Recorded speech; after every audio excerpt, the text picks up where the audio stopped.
Hi guys, Fred Kainz here. Say, what I got put together for you is a series of videos that begin in month 5 or May of 2022. This is the construction of a 1930 Dodge sedan. It's a DD series sedan, 1930. It starts at the beginning on the day one and it rolls forward up until current. I've got a number of videos ahead, so my plan is to keep them rolling here at least, I don't know, once a week, once every 2-3 days, something of that nature. I'm relatively new to YouTube, and I want to share with you what I'm doing. If you want to stay with it and stay current and see the new ones when they come out, go ahead and subscribe to the channel and select the alerts, and we'll go from here. So this is what I do in my spare time. I put cars together, and this is something that I'd like to share with you on a project because it's a neat thing. I'm getting old and I want to share. Good day, folks. Got a new project today. 31 Dodge. Here he is. A 1931 Dodge sedan.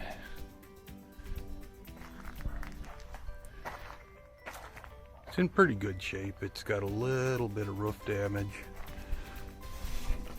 There's a tear here, but I think I can pop that up a little bit down the side. She might have laid on her back for a little while.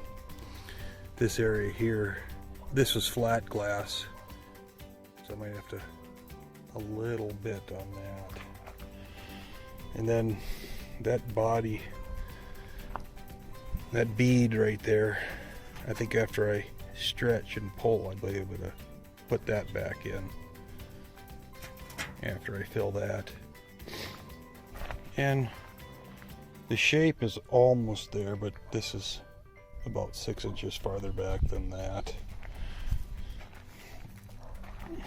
It's got your basic 22 holes all over it. The wood's completely rotted out. Pretty much where it was sitting in the dirt that rot worked its way from the bottom up. Down there is no connection to the floor other than in the cowl. About 70% of the cowl is connected to the floor. This side's a lot better. I just got done pressure washing about 2.5 inches of mud. It was above that foot bar for the rear seat. Had to find that, dug that out of there. Got a few extra treasures, a lot of window glass. The fenders aren't too salvageable that I can say. I mean, the rear one on the passenger side can give me a shape. Doors are all straight other than the bullet holes, but the curb is there. This door fell off and it was somewhere else in the yard, but I did find it. It's in the garage. The cowl is in good shape, really good shape. The visor is immaculate. Of course, another little bit of that'll get that 6 inches back out of the back once I move that back. And then firewall's in really good shape. Sorry about the trailer in the way. Stainless steel. She's still got a shine to it.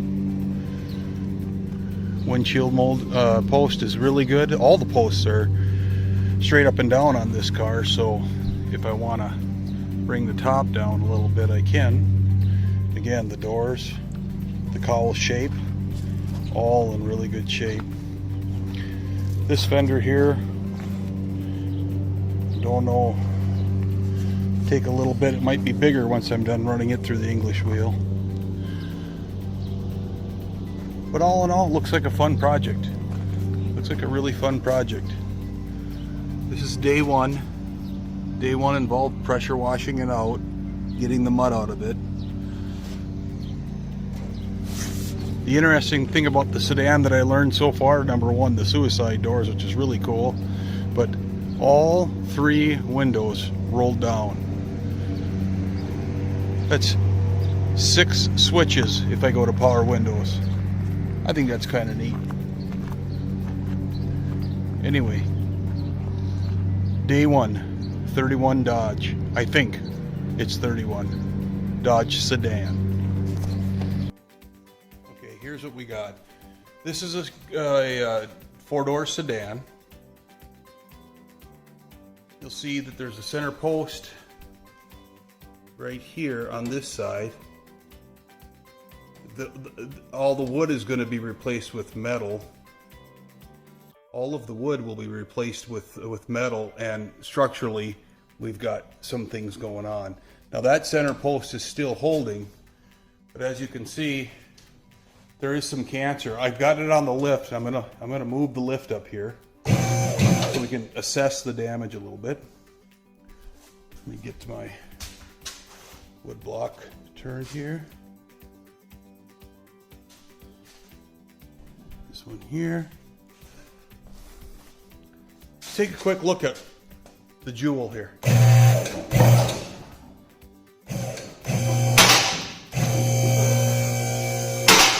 So we can see that we've got a significant amount of body separation going on. The sill from the driver's door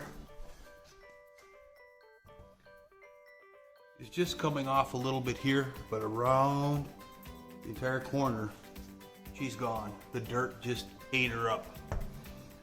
The front cowl is holding.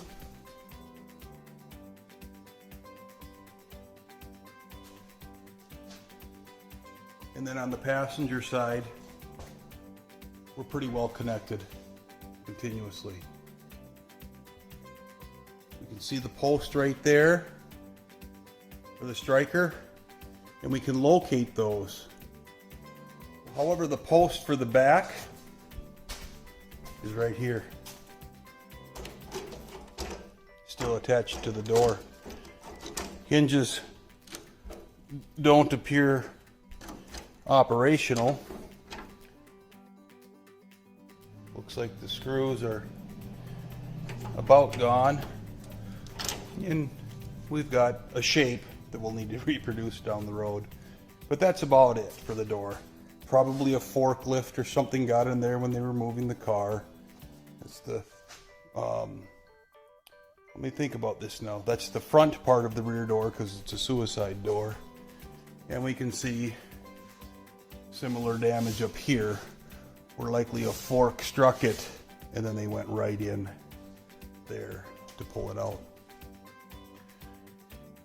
So the back of the door, which is the latches, the hinge side on this car, is missing that piece which is attached to the door.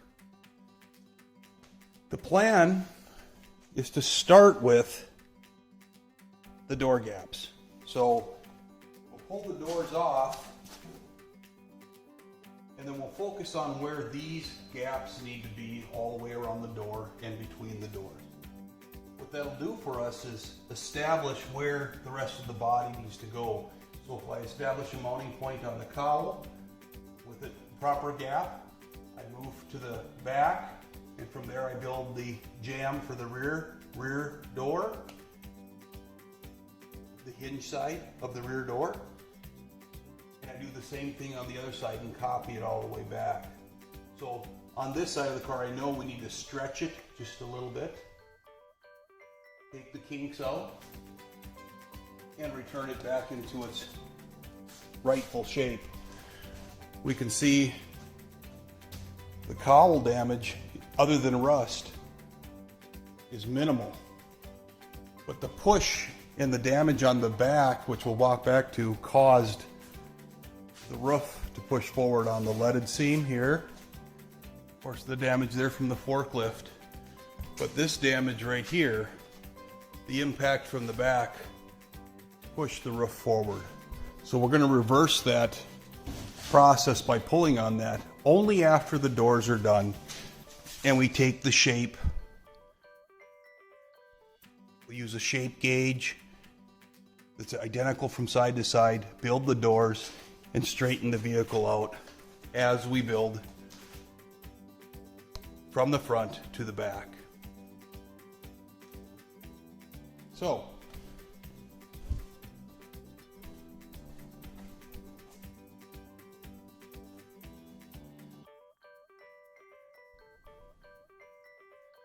we'll let the lift down.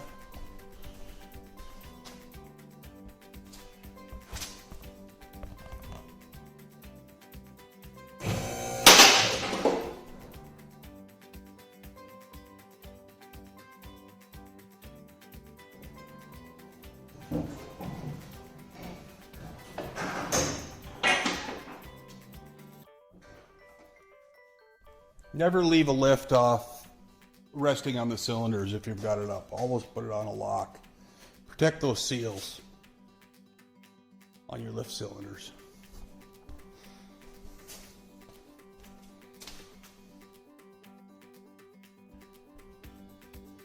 Okay, let's take a get this adjusted.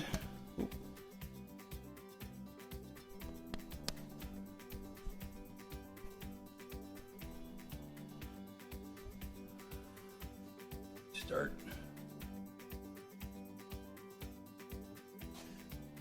working on the hinges.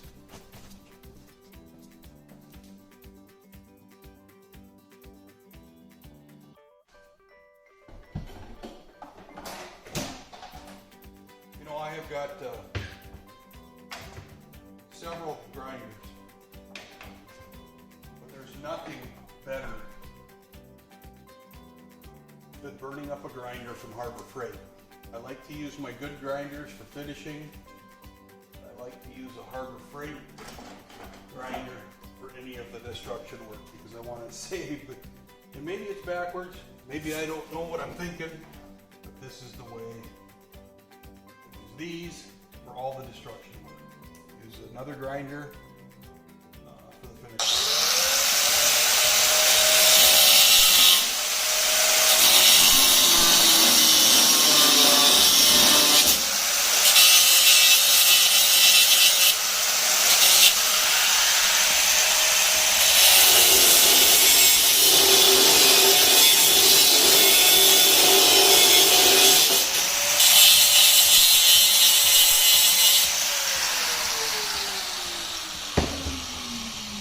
See if we can move a little bit.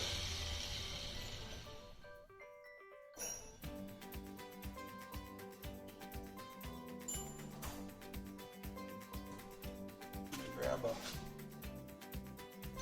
drip punch. Get the knee behind it.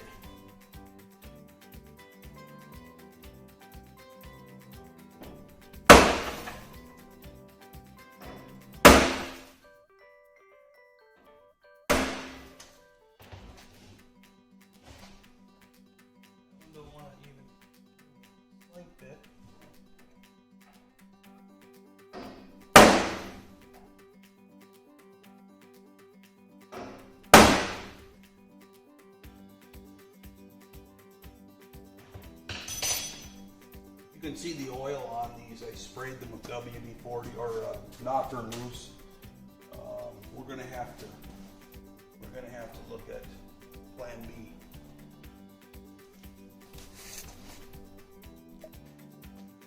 Hello, good morning, good afternoon, good evening.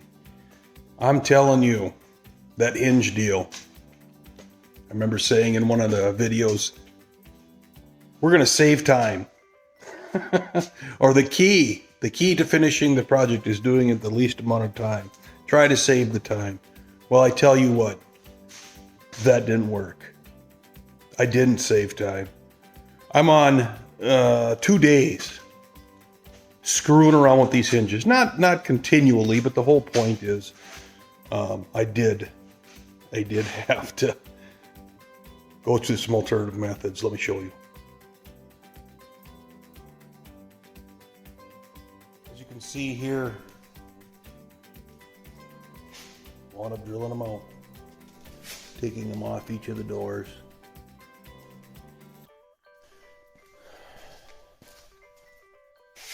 Center punch and drilled them out on 2 doors, on the 2 rear doors. So there were screws that I was able to save. They actually came out. Everything else was rivets, so I had to drill all of them out. The other door is sitting right there. And basically what I did was I bagged them up, and I want to know what went where. Let's see, just grab a set here. So I paired them up with some other components from the door, and then I stamped them.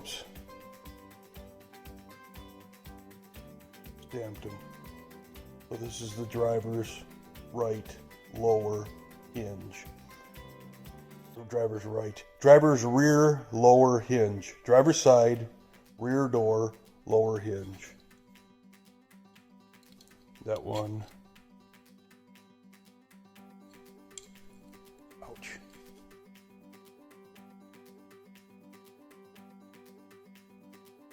Driver's side, rear door, upper hinge. Now I did not get the pins out. Every single one of them I did grind. But at this point now, I'm going to chuck them up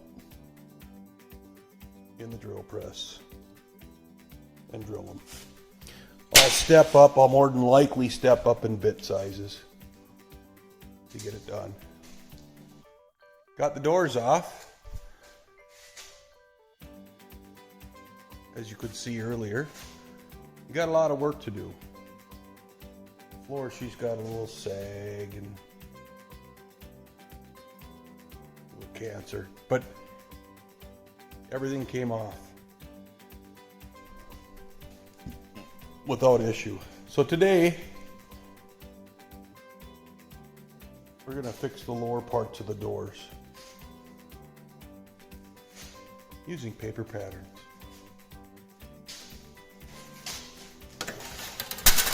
It may seem like a seemingly simple project, but basically this pattern will go on here, fold around there, provide the lip for the door, skin. This will fold down, we'll weld it to there, that'll come out. Provide the door skin for this side. I've got a couple of impressions I got to make here. This is the cut line.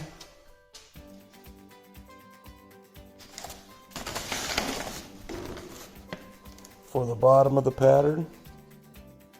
He'll sit on there like that. I'll drill in the panel retainers, the holes for the panel retainers. And I am going to mark out, make a little die, and press out the remainder of that hole so that carries through. And it adds structure too. Plus, all the window mechanisms and the access come out that lower corner for the door. Today's project.